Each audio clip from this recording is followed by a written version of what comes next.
Yes, yes, yes. Take a seat because we got to speak. Now, the first show that we're going to talk about in this series would be one of my favorites, most likely top three of all time in my book, which is going to be Robotech, as you see in this picture right here. Now, Robotech dropped in 1985, which is the year I was born. Yeah, I know.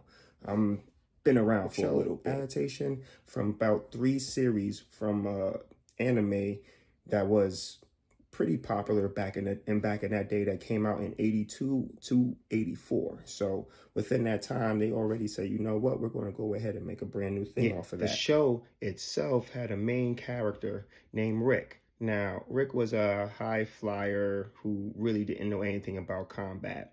And the show had basically these aliens who came down.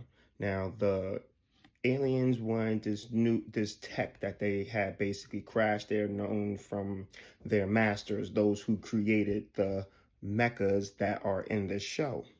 When the aliens attacked, they attacked, and the ship itself had to escape into the atmosphere.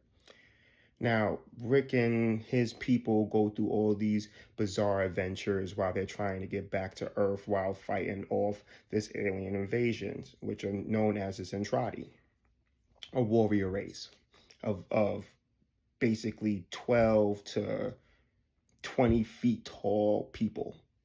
So within this show, you have all these characters, these great characters. And my favorite character was Roy. Roy was one of the most high-flyingest, rootinest, tootinest commanders of the whole Robotech army.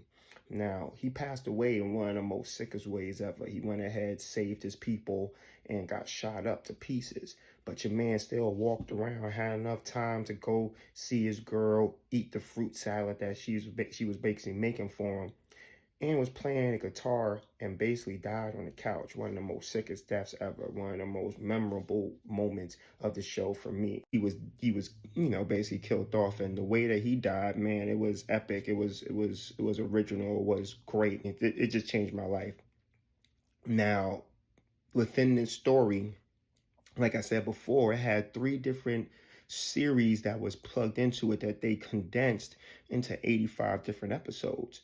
So within like the first couple, you had basically the Macross regular series, which was the Frontier series. The second one was following a core group that were basically like this little combat, like a small combat unit that followed the daughter of one of the main characters from the very first one, who was, an ace pilot who married one of these Zentradi's. After it followed her, she went ahead and met up with these Robotech masters, because now that the Zentradi had betrayed them, they came down to Earth, and then it was this whole big fight. At the end of it, the Robotech masters and the humans all got together. Now, in the third series was when an alien race that fought against the guys who were basically the Robotech masters came down to Earth, because they was like, yo, we want the same technology that the Robotech masters had. So now, you had the whole Earth Federation versus the invading force of these aliens known as the Invid. All this was all for the flower of life, which is basically human nature, you know what I mean? Hint, hint, wink, wink. This show had amazing cinematics for its time. It had great mecha transformations. The stories were rich and deep. They were all heartfelt. They had a range from all over. So if you ever get a chance, check out Robotech and go ahead and start the conversation. Let us know what you think. Let me know what you think. And I'll get back to you guys.